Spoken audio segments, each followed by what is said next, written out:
નમો અરહંતાણમ નમો સિદ્ધાણમ નમો આયર્યાણમ નમો ઉવજ્જાયાણમ નમો લોએ સવસાહુ.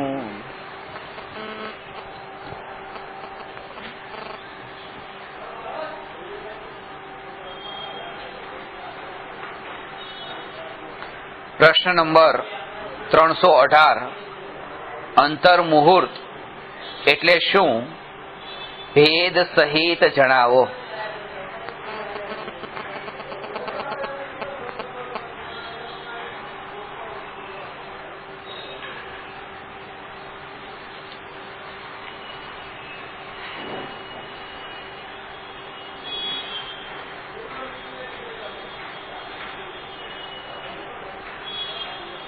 અંતર્મુહૂર્ત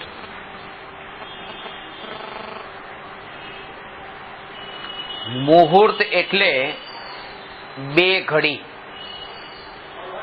આ તો ભાઈ તમને ખાસ ખબર હશે, એટલે કારણ કે બધા આ મુહૂર્ત ને અંતર્મુહૂર્ત ના તો બધા ઘણા બધા સારા સારા કામ કરો છો.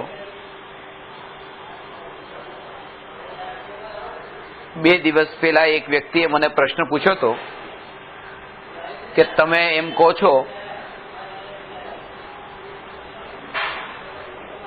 કે આપણે ન્યાયકને વારંવાર સ્પર્શવો જોઈએ, ન્યાયકને અનુભવવો જોઈએ, અને મેં એને ખાલી એટલું જ હોમવર્ક આપ્યું હતું કે કલાકે 2 મિનિટ માટે, દર કલાકે 2 મિનિટ બસ આટલો નિયમ કરી દે. દર કલાકે 2 મિનિટ બસ હું ન્યાયક છું, ન્યાયક છું, ન્યાયક છું. આ નિયમ લો. 3 થી 4 માં 2 મિનિટ માટે, 2 મિનિટ માટે. 4 થી 5 2 મિનિટ માટે હું ન્યાયક છું. શું ક્રાંતિ ઘટિત થશે તમે જોજો. અભ્યાસ કરવો હોય તો કરી જાઓ એકાદ દિવસ. આ સાધનામાં આપણે કરશું. એટલે પછી એ કે દર કલાકે 2 મિનિટ આવું તો યાદ આવવું બહુ મુશ્કેલ છે. તો મેં કોઈ એક કામ કરો કે 24 કલાક હોય છે ને, તો પછી એકવાર સવારે ઉઠીને સીધું 24 દુ 48 મિનિટ એક સાથે જ કરી લેવું. તો કે એ તો અમે કરીએ જ છે સામાયિક. સામાયિક તો સવારે કરીએ જ છે. તો એ આ જે ન્યાયક જે છે એ ન્યાયક એનો વિચાર આવે છે, હું ભગવાન આત્મા, એ વિચાર આવે છે? એ નથી આવતો. અને 48 મિનિટનું એને કીધું, એ 48 મિનિટનું ક્યાં કરશે? કારણ કે જે 2 મિનિટ નથી કરતો એ 48 મિનિટ ક્યાંથી કરે?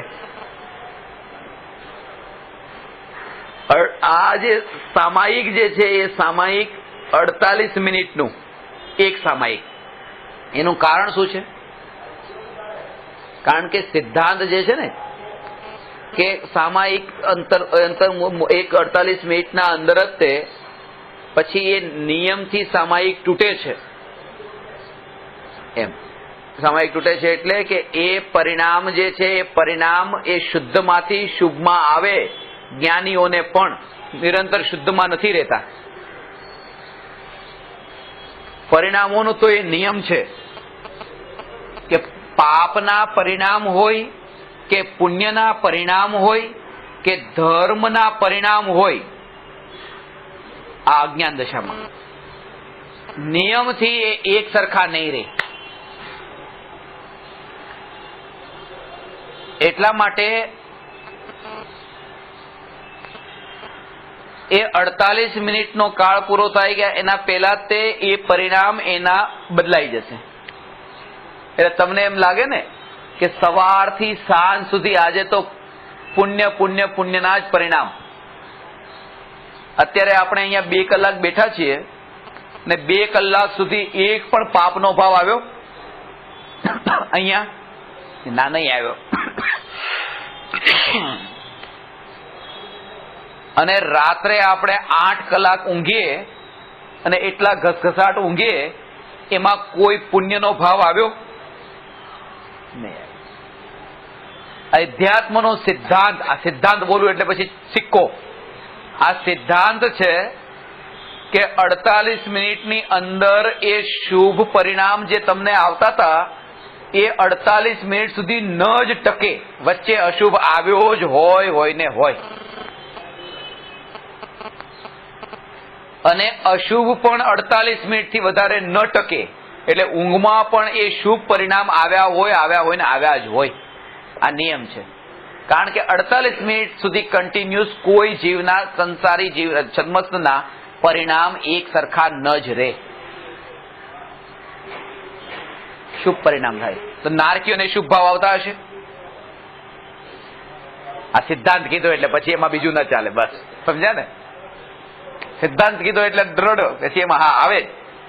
તો નિગોદિયાને પછી એ નિગોદિયાને આવે નહીં તો નિગોદિયા બહાર કેમ નીકળે? શુભ પરિણામ ન આવે તો.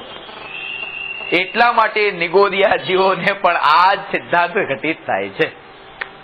આ નિગોદમાંથી બહાર નીકળશે કે નહીં? 6 મહિના 608 જીવ એ તો નિત્ય નિગોદમાંથી, ઇતર નિગોદમાંથી તો જવા આવવાનું ચાલુ જ. એટલે કીધું કે આમ પણ તમે આમાં માયાચાર ન કરવા માટે સામાયિક કીધું 48 મિનિટની અંદર. કે તમે એમ કહો કે બસ હું સામાયિક લઈને બેસું છું અને એક સાથે તે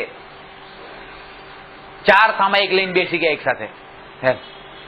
4 સામાયિકમાં એ સામાયિક લેનારને આ સિદ્ધાંતની જ ખબર નથી કે આ સામાયિક, આ 4 નો મતલબ શું, કે આ પરિણામો જે છે એ એક સરખા નથી. આ તો શાસ્ત્રમાં જેવું વાંચ્યું તેવું કરવા માંડ્યા આ ક્રિયા.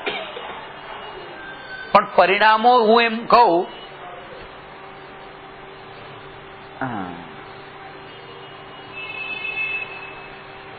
કે મેં 2 કલાક માટે સામાયિક કર્યું, કે મેં 4 કલાક માટે સામાયિક કર્યું. 4 કલાક માટે સામાયિક કર્યું, પણ અહીંયા કહે છે કે 48 મિનિટથી વધારે તો સામાયિક રહેતું જ નથી, પરિણામ પલટાય જ છે એના.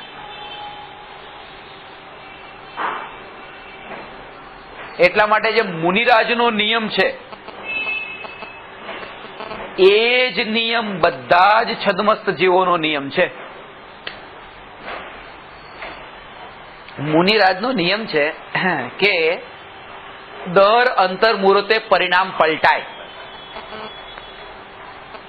મુનિને નિયમ છે કે શુભ પરિણામ છે તો અંતર મુહૂર્તમાં નિયમથી પછી શુદ્ધ આવે ને આવે, અને શુદ્ધમાંથી અંતર મુહૂર્ત પછી એ શુભમાં આવે ને આવે. મુનિઓ કેવળ જ્ઞાન ન પામે તો બરાબર. આ અશુભ શુભમાંથી શુદ્ધમાં જાય ને જાય, શુદ્ધમાંથી શુભમાં આવે ને આવે, આ નિયમ. એવી રીતે અજ્ઞાનીઓ માટે પણ કે શુભમાંથી અંતર મુહૂર્તમાં નિયમથી એ અશુભમાં જાય ને જાય, અને અશુભમાંથી નિયમથી શુભમાં જાય ને જાય. આ પણ પોતે ઝૂલે તો છે જ તે. મુનિરાજ શુભ અને શુદ્ધમાં ઝૂલે છે, અજ્ઞાનીઓ શુભ અને અશુભમાં ઝૂલે છે. સિદ્ધાંત તો એ જ લાગુ પડે છે. આ સિદ્ધાંત લાગુ પડે છે એટલે ત્યાંનો સિદ્ધાંત, એટલે આ ક્રિયા પરિણામ અભિપ્રાયમાં લીધું હતું ને કે ભાઈ કે કોઈ આતંકવાદીનો ફોટો છે ને ફોટો તમે ફાડીને ફેંકી દીધો તો તમને હિંસાનું પાપ લાગી ગયું. તો કે ફોટામાં તો એને માર્યો જ નથી, એની હિંસા કરી નથી, અને ફોટો ફાડ્યો, અને તમારો જે ભાવ અંદરનો કે આ ને તો આમ તે, એ જે ભાવ અંદરનો આ કરમ બંધાઈ ગયા કે સામે સાક્ષાત છે જ ને, અમે એને ઠેસ પહોંચાડી નથી, પણ ભાવ હતો ને. અને આ સિદ્ધાંત લાગુ પડ્યો ને એટલે બીજો સિદ્ધાંત પણ લાગુ પડે છે પાછો. ધન્ય છે આ સિદ્ધાંત. એ કેમ કે મહાવીર ભગવાન નથી પણ મહાવીર ભગવાનનો ફોટો છે અને વંદન કર્યા, પણ એ જીવને પુણ્ય તો બંધાય જ છે. કેમ બંધાય છે? કારણ કે ભલે ફોટો છે પણ ભાવ તો સાચા જ છે ને એના. જેમ પાપમાં ફોટો જ હતો પણ ભાવ અંદરના સાચા હતા, ફોટો ખોટો હતો, ભાવ સાચા હતા.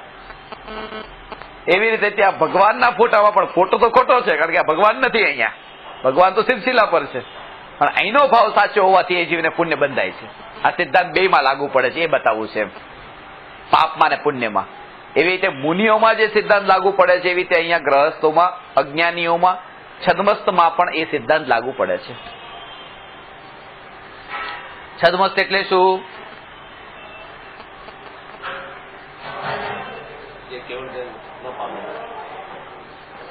કેવળ જ્ઞાન રહિત પહેલા ગુણસ્થાન થી 12મા ગુણસ્થાન સુધીનો જીવ આ છદ્મસ છે. સમજાણું? આ તમારી ડાયરીમાં છેલ્લા પાના ઉપર લખેલું છે છદ્મસ્ત કોને કહેવાય. વાંચજો, હમણાં કાઢીને બતાવું. એ ડાયરીમાં લખ્યું છે એટલે આ સામાન્ય વિશેષ જેવું જ છે. ઘણા દિવસ થાય એટલે પછી ભૂલાઈ જાય. આ છદ્મસ શબ્દ નવો આવ્યો, લાવો લખી લઈએ. પાછું હજી 2 વર્ષ પછી કહીશ તો લાવો આ છદ્મસ એટલે કેવળ જ્ઞાન રહી જ જેવું. આમાં આપણા આ 80 વર્ષ જ્ઞાન કહીએ છીએ અમે તો આટલા વર્ષોથી સત્સંગ કર્યો છે, પણ સત્સંગમાં કર્યું શું વાત છે યાદ ઓછું રહે તો એવું લાગે કે બસ નવું બહુ સ્વાધ્યાય કર્યો, બહુ સ્વાધ્યાય કર્યો. હવે 6 કલાક સાંભળ્યો, 8 કલાક સાંભળ્યો. હા, વાત એ છે કે 2 ઘડી એટલે 1 ઘડી 24 મિનિટની છે, 2 ઘડી 48 મિનિટ. સમયસારના 23મા કળશમાં આ વાત લખી છે. અહી કથમપી મૃત્વા તત્વ કૌતુહલીસન અનુભવ ભવ મૂર્તે પાર્શ્વવર્તી મુહૂર્ત. હે જીવ, અહી શબ્દ જે સંસ્કૃતમાં એટલો કોમળ શબ્દ છે કે કોઈને એટલી આત્મીયતાથી જો એને બોલાવો તો અહી આમ. અહીંયા વાળું આપણું ગુજરાતી વાળું હોય નહીં, અહીંયા તો પત્નીને જ બોલાવી હોય તો કે અહી, એ નહીં, ઓલું અહી કોમળ સંબોધન છે.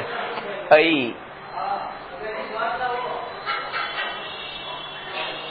કથમપી મૃત્વા, ગમે તેમ કરીને પણ, મરીને પણ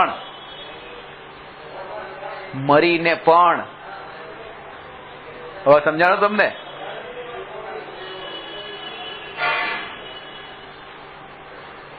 આ મરીને પણ કીધું. હું તમને એમ કહું કે તમે બેઠા રહો સાંજ સુધી, આજે અનુભૂતિ થશે, તમે કોના પણ પગમાં પછી સોજા ચડી જાય છે.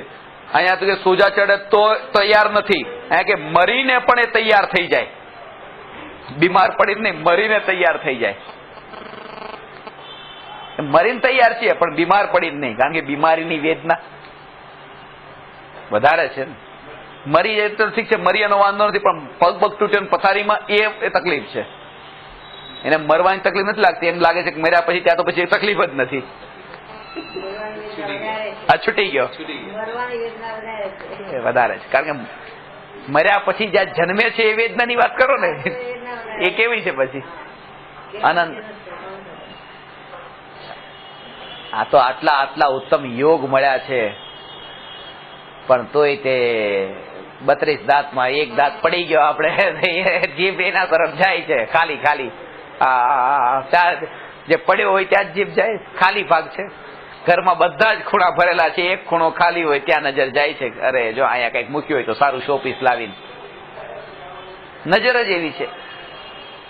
બધું તો બધાને ક્યાં મળે છે? ટાઈમ, એનર્જી, મની, આ 3 છે. ટાઈમ, એનર્જી અને મની, અને 3 એજમાં બાળપણ, જુવાની અને ગડપણ. તો બાળપણ છે ત્યારે ટાઈમ છે એની પાસે, ને એનર્જી પણ છે પણ મની નથી. જુવાનીમાં એનર્જી છે અને મની છે પણ ટાઈમ નથી, અને ગડપણમાં ટાઈમ છે, મની છે પણ એનર્જી નથી. એટલે દરેક સ્થિતિમાં બધું તમારે અનુકૂળ નહીં મળે. જે મળ્યું છે એમાં ધર્મ કરી લેવા યોગ્ય છે, સ્વીકાર કરી.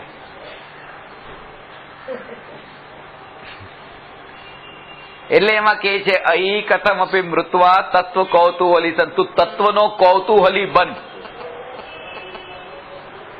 તત્વનો કૌતુહલી બન. કૌતુહલી બન એનો અર્થ છે કે અંદરમાં એટલો ઉત્કંઠા, આ ઘર કેમ ચાલશે ને આમ ચાલે. આવો અવસર તમને મળ્યો, અરે નરક નિગોદમાં ક્યાં જઈને સડશું, આ લાભ લઈ લો. આ 5 દિવસ સાધના કરવાનો અવસર મળ્યો છે, આવો અવસર જીવનમાં નહીં મળે.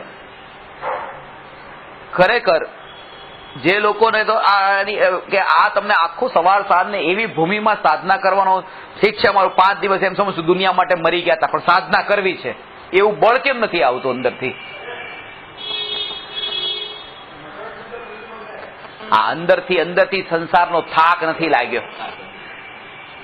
હજી એમ લાગ્યું છે હું અહીંયા નહીં હોઉં તો કામ કંઈક અટકી પડશે. મર્યા પછી પણ એકાદો આટો મારી લેવો પડશે, કામ બરાબર ચાલે છે કે નહીં. ક્યાં આ બધું? એટલા માટે અંદરથી જો સમય મળ્યો, અવસર મળ્યો, અવસરનો પૂરેપૂરો લાભ લઈ લેવો. બસ આ અવસર ફરીથી નહીં આવે, ફરીથી નહીં આવે. તત્વનો કૌતૂહલી બને, ગમે તે મરીને પણ તત્વનો કૌતૂહલી બને. એક મુહૂર્ત માટે આ શરીરનો પાડોશી બની જા.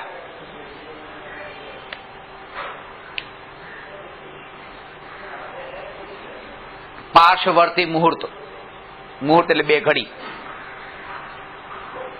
48 મિનિટ. તું શરીરનો પાડોશી બની જા. શરીરનો પાડોશી બની જાય એટલે શું? કે શરીરથી છૂટો પડીને હું ભગવાન આત્મા છું એવો અનુભવ કર, એટલે આ શરીર પાડોશી થઈ ગયું. શરીરનો પાડોશી બની જાય એટલે તું પોતે ભગવાન આત્મા છો એવો અનુભવ કર. આપણે પણ આવું લોકમાં તો બોલતા જોઈએ છે કે ભાઈ સાહેબ રહેવા દો ને, તમે હવે 2 ઘડી શાંતિથી બેસો ને, એમ નથી કહેતા? એ 2 ઘડી શાંતિથી બેસો એટલે અંતર મુહૂર્તમાં તમે કેવળ જ્ઞાન પામી જશો. તમે કેવળ જ્ઞાન માટે બેસી જાઓ. 2 ઘડી શાંતિથી બેસો, કારણ કે શાંતિ તો ત્યાં જ છે ને, બીજે ક્યાં શાંતિ છે? 2 ઘડી શાંતિથી બેસો એટલે કેવળ જ્ઞાન. આ કહેવત પણ એના કારણે પડી છે. 2 ઘડી કીધું, 4 ઘડી નથી કીધું, 10 ઘડી નથી કીધું, 2 ઘડી શાંતિથી બેસો એમ. 2 ઘડી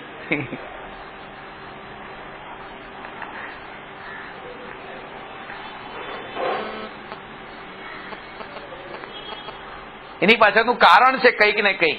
હમણાં મેં આ લખ્યું છે કે તમે દુકાન પર જતા હો છો, જો દેખે છે દુકાનમાં, ઘડિયાળની દુકાનમાં, કારણ કે ક્રમબદ્ધ પુરુષાર્થ તો ઘડિયાળથી સંબંધિત છે ને, કે બધું ક્રમબદ્ધ ઘડિયાળના કાંટે બધું ગોઠવાયેલું છે. એ તમે જોજો, એટલે એની છે. ઘડિયાળની દુકાનમાં જયારે આપણે ઘડિયાળ લેવા જતા હોઈએ તો ત્યાં ટાઈમ લખેલો હોય, ખબર છે? 10 ને 10 નો ટાઈમ છે. 10 ને 10. આ બાજુ 10 અને આ બાજુ 2 ઉપર છે, પણ એ કહેવાય 10 ને 10. એનું કારણ શું ખબર? ક્યાંય પણ 10 ને 15 નહીં, 10 ને 20 નહીં, આડો અવળો બીજો કોઈ ટાઈમ ઘડિયાળમાં કેમ નથી લખેલો હોતો? એ 10 ને 10 નો ટાઈમ કેમ? એ જે ઘડિયાળના કાંટામાં જે આમ 10 ને 10 છે ને, વી ફોર વિક્ટરી, કે જાઓ લઈ જાઓ, અને 10 ને 10 10 into 10 100% તમારી વિક્ટરી થાય. જાઓ 10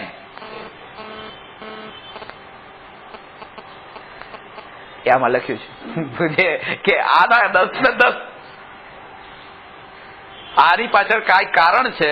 તો એ રીતે આજે 2 ઘડી શાંતિથી બેસો, એમાં કારણ છે કે કેવળ જ્ઞાન પામીને ઉભા થશો. કેવળ જ્ઞાન પામી શરીરનો પાડોશી બન 2 ઘડી માટે. આ અસલી સામાયિક થયું. સામાયિક ક્યારે અસલી થયું? કે જયારે કેવળ જ્ઞાન પામ્યો. 48 મિનિટમાં એક સમય માટે પણ જો આત્મામાં સ્થિર થાય તો સમ્યક દર્શન થાય.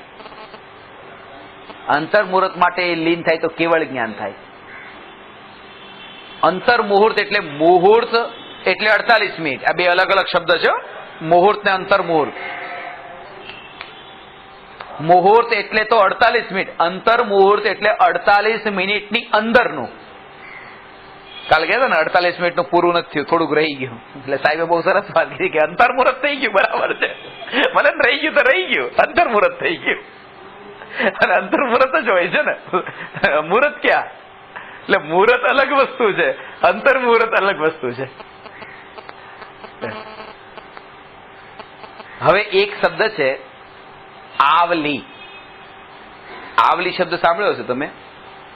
આંબલી સાંભળ્યું? શું આવલી? આંબલી ખાવાની નહીં પાછી, આવલી. આવલી, આવલીનો અર્થ છે સંખ્યાત સમયો જે છે એનો જે સમૂહ છે એ સમૂહને એક શબ્દમાં એક આવલી કહેવાય.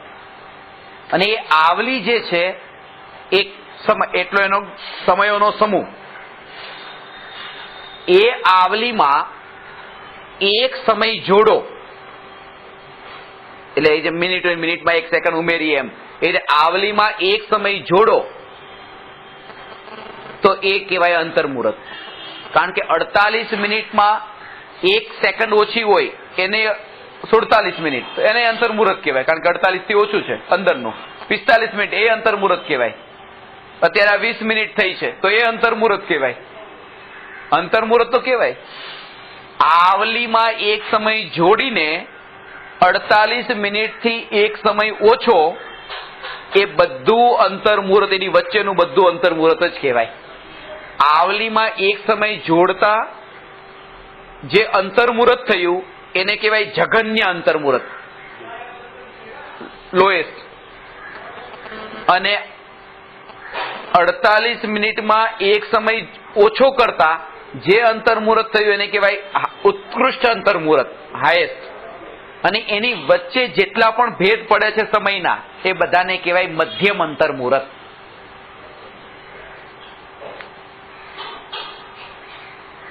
અને આ તો જે કીધું છે કે જીવ કેવળ જ્ઞાન પામે ઉત્કૃષ્ટ અંતર્મુહૂર્તમાં તો પામે ને પામે. આ અંતર્મુહૂર્ત માટે લેજો એના ભેદ થયા: જઘન્ય અંતર્મુહૂર્ત, મધ્યમ અંતર્મુહૂર્ત અને ઉત્કૃષ્ટ અંતર્મુહૂર્ત.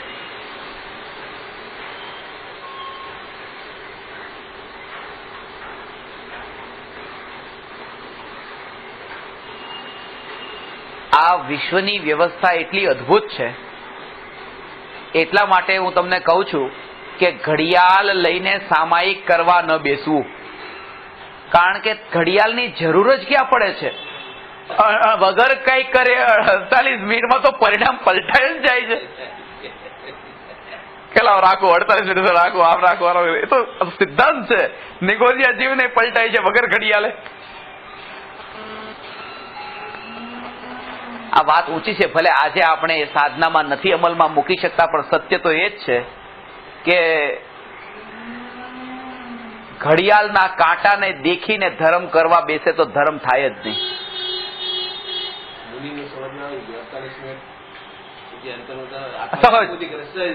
નિગોજિયાની સહજ થઈ ગઈ આગે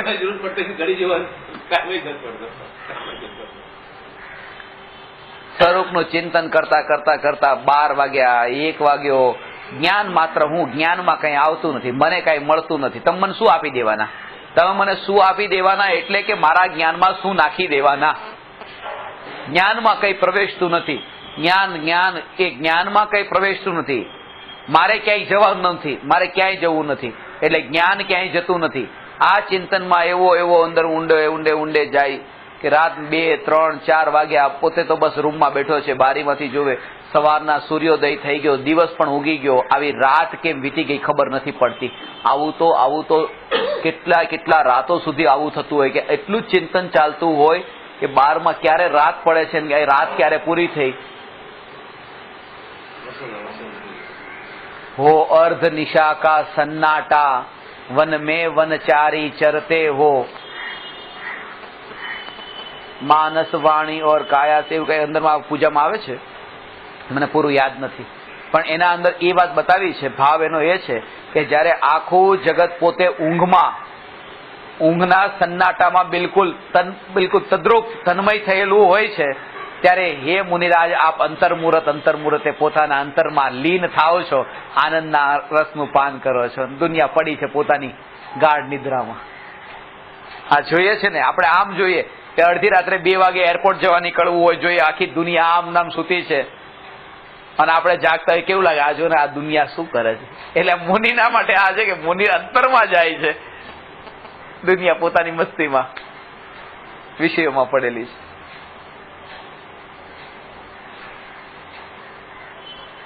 એ વાત અહીંયા અંતર્મુહૂર્તના પ્રકરણમાં આપણે ચર્ચા કરી. હવે 319મો પ્રશ્ન છે. સમય, નિમેષ, કાષ્ઠા, કળા, ઘડી, અહોરાત્ર, ઋતુ, અયન એટલે શું? આ કાળના બધા માપદંડ છે. સમયથી લઈને અયન સુધી એ કાળનું માપદંડ કેવા કેવા પ્રકારે, કેટલા સમય હોય નિમેષમાં, કેટલી કાષ્ઠા, કળા, ઘડી, એ બધું વર્ણન હવે આના અંદર કાળના ભેદમાં બતાવશે અને દરેકનું પ્રયોજન બતાવશે કે આ સમજીને સાધનામાં શું ઉપયોગી છે. કારણ કે આપણા દરેકે દરેક પ્રશ્નમાં પહેલી વાત આત્મ સાધનામાં આનું શું મહત્વ છે, પ્રયોજન શું છે, જેની ચર્ચા આપણે આવતી વખતે કરીશું.